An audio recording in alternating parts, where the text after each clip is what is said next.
My name is John Callahan. I'm a retired FAA employee. I was the division manager for the Accidents Evaluation and Investigation Division in D.C. About 2 years before I retired, I received a call from Alaska region with the region told what to tell the media.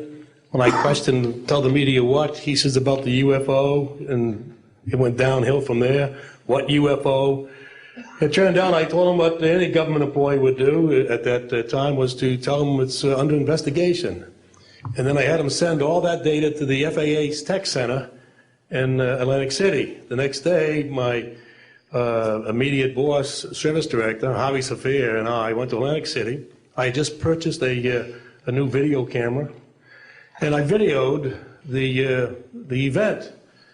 And in Atlantic City, we had them play back on a scope, you would call it a scope, a plan view display, PVD, exactly what the pilot seen or what the controller seen, and we tied that in with the voice tape so we could hear exactly what the controller said and what he heard, and we taped it. We came back the next day, briefed the administrator, Admiral Ingen, on what happened. He wanted a 5-minute briefing.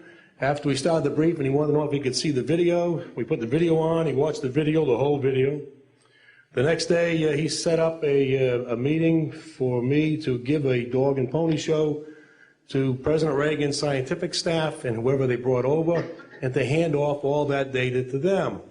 That morning in the FAA round room, it was either 9 or 10 o'clock, 3 men from Reagan's scientific staff, 3 CIA people, 3 FBI people, and I don't remember who the other guys were, along with all the FAA experts that I brought with me that could decide or talk about the hardware and the software, how it worked. We put on a dog and pony show. We let them watch the video. We had all the data there. We had all the printouts that the computer put out. They got all excited over it. When it was all done, the CIA, one of the CIA men told the people they were now sworn to secrecy, that this meeting never happened and this event never happened. When I asked him why, I thought it was probably just a stealth bomber at the time. He says, well, this is the first time that we have recorded radar data on a UFO, and these guys are going to get all excited, drooling over all this data. I said, well, you're going to tell the public about it? And he says, no, we don't tell the public about this. It would panic the public. He says, we're going to go back and study this. I said, okay. It was what he was going to do. Now, I've told this story many times, and I get sometimes funny looks from people. I have with me the voice tapes of the controllers that were involved, the FAA original tapes. See, after we handed this stuff off to the president's staff, the FAA didn't know what to do with it. We don't separate UFOs from real traffic, so it's not our problem. Okay? I have a copy of the original of the video that we took, which is rather interesting. And once the thing was all over, the reports started coming into my office, but because it wasn't an FAA air traffic problem, the FAA's report ended up on a table in my office.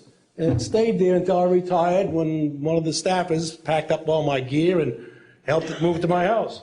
Also, in a box I found just a few days ago, in my 1992 tax return, I have the target printouts from the computer data, which, so if you wanted to or look at every target that was up there at the time, you can now reproduce this from this piece of paper here.